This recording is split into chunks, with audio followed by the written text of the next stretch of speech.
Welcome back. So you got, come back into the green. I mean, so yeah, there's just a tinge of green which has come through. It's not as if there was a huge recovery when we started at 2. And there is a little bit of green. The Nifty Bank, let's just pull that up. Yeah, they're also up about 5 odd points or so. Not quite yet at the opening level. We opened this morning at 43,356. We're from that particular level, but there is a bit of a definite pickup that one is seeing right now. 1,400 stocks are higher, and you got about 940 stocks which are lower. Shibani Sircar Kurian is with us, Senior EVP and Head of Equity Research at Kotak Mahindra Asset Management Company. Shibani, good to have you with us here. Thank you very much for your time. Hi, good afternoon. You know, I just want to ask you about M&M Finance, which reported numbers. The stock sold off very sharply yesterday. We had the management with us. They're kind of sanguine about prospects. They're saying, well, they're focusing on, prime customers, moving away from earn as you repay customers, that segment. So things 2 quarters down will be much better. It's a very widely owned stock. I think about 0.25% of the outstanding stock is owned by mutual funds. Just wanted your thoughts on how you would look at something like a M&M Finance. If you own it, and if you can comment on the situation specifically, that would be great. Yeah, hi, Prashant.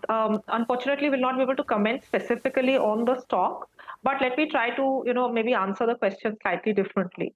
So if you look at the overall NBFC segment as such, and specifically NBFCs, which are the auto financing segment, what we have seen is that overall growth has been fairly robust. And in fact, growth in terms of AUM growth has been largely ahead of what the street has been anticipating. Now, within the NBFC pocket, what we've also started seeing is that many of the companies are focusing now on customer segments which are more prime, and therefore moving up in terms of the overall customer, the prime customer segment, and therefore moving down in terms of the customer profile from a risk perspective and reducing risk on the portfolio. So that's number one. The second is, if you look at the NBFC space over the last 1 year, most of them have seen margin pressure, primarily because they are wholesale funded, and therefore as interest rates went up, margins contracted, and specifically for auto financiers, they have fixed rate books, and therefore again the yield pressure. Now what we are seeing is a lot of the cost of funds impact is possibly factored in, and margins should start to stabilize. And if at any point in time next year there is a rate cut cycle, then some of these fixed rate book, which is the auto financing segment, should benefit. Net, when we look at NBFCs, we have to look at few key things. One, NBFCs which have a strong parent stage, NBFCs which have a niche in terms of the segment and which they operate in, that gives them pricing power. And third, of course, is valuations. In pockets, we believe valuations where NBFCs are concerned are fairly attractive, and return ratio profiles have improved, as well as asset quality. So within the overall space of the auto financing segment, there are pockets of opportunity which we see present today. But Shibani, did you also feel that within NBFCs over the last many years, everybody's doing everything now? I mean, you used to have industry leader in one segment, home loans or gold finance or personal loans, or I mean, now you look at pretty much, with very few exceptions, there are exceptions, but everyone is getting into pretty much all segments, right? You are absolutely right. The overall competitive intensity across segments, whether it be home loans or even, for instance, auto segment or SME lending, especially within the NBFCs, has intensified. Also in pockets, in domains where NBFCs were largely present, now you are starting to see some of the larger banks come in, and therefore the competitive intensity has intensified significantly. Some of that is already reflecting in the fact that despite the fact interest rates have moved up, there is lack of pricing power, which is why your yields have not moved up and your cost of funds have moved up in the same time, and therefore margin pressure where some of these NBFCs are concerned. But as you rightly pointed out, even today there are pockets of NBFCs which may have domain leadership, whether it be a certain product segment, whether it be a certain geography, or be it a certain customer segment. And therefore, within the NBFC basket, we've always felt that given that there is competitive intensity, especially from banks, you need to identify those NBFCs where you see structural runway for growth and market share leadership. Shibani, afternoon. When we last spoke, you said you're watching the Q2 earnings very closely to see whether we are seeing a pickup in the rural demand, any signs of recovery. So based on that, on what we've seen so far in Q2 earnings, what has been your takeaway on the rural demand?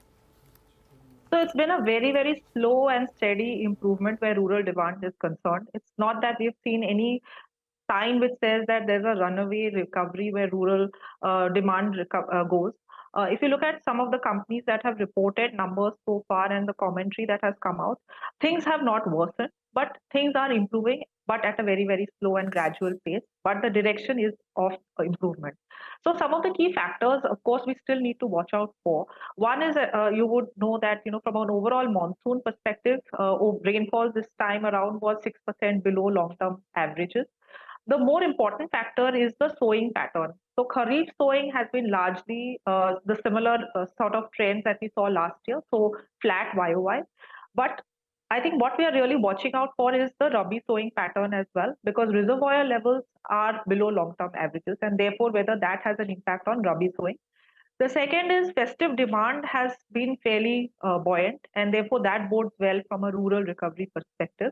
So again, it's still wait and watch, pretty much data dependent. But as we were discussing, there is no data point which still suggests that rural recovery is on a runaway path as yet.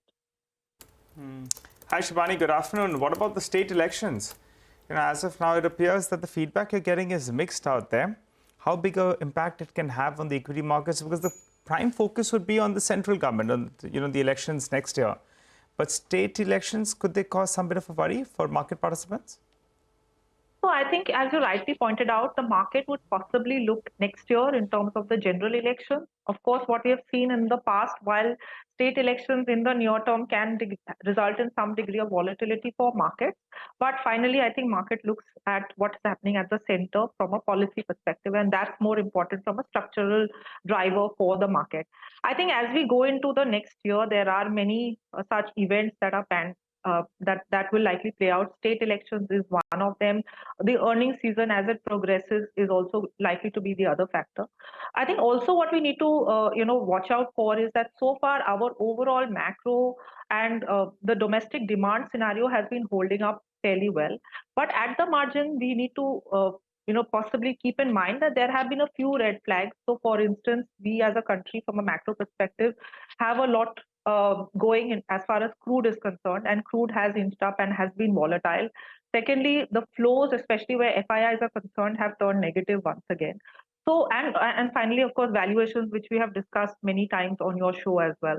So what we believe is that from now till maybe sometime next year when the elections, etc., are concerned, markets could see some degree of volatility. And the way we have been positioning our portfolios has been preference for large cap over mid and small cap, and that preference continues given current valuation. Shibani, HDFC Bank held a meeting for buy side. Did you attend it, or your team attended it? Yeah, so again, we will not be able to talk specifically on a particular company, but yeah, you're right that that event did take place. And okay, and not about talking. I mean, it's almost a sector by itself, right? So, are you positive on the name? I mean, if you can, as much as you can tell us. Any changes post that meeting or an update? Yeah. No, so I think, like you said, it's the HDFC Bank, as you were talking about, is part of a larger private sector banking sector. And, I think the overall sector dynamics have been pretty much cohesive or pretty much homogeneous. I think the entire large cap private sector banking pack has underperformed if you look at what's been happening over the last year or so. And there have been 2-3 reasons for it. One was the scare that loan growth would come off significantly. Loan growth has been holding up, and in fact, private banks have been growing faster than industry. The second fear was that margins would contract. And of course, margins which went up sharply have started moving down. And if you looked at the numbers over the last few quarters, for the large private banks, you have seen some degree of margin contraction. The third aspect has been the ownership, where again, ownership levels being high has also impacted the stock price performance, despite the fact that across the board for most of the private banks in the last 3 years, you have seen return ratio profile improving significantly, asset quality trends being fairly benign. Now we are at a juncture when you look at valuations where in the market you are struggling to find pockets of valuations which are reasonable or attractive. The large private banks give you that comfort on valuations, especially in context with their ROEs. So here in the large private banking space, we do believe that if one has a slightly longer term view, current valuations are fairly attractive. And we do believe that these banks will continue in terms of market share gains, as well as the fact that the return ratio profile in terms of ROEs would remain superior.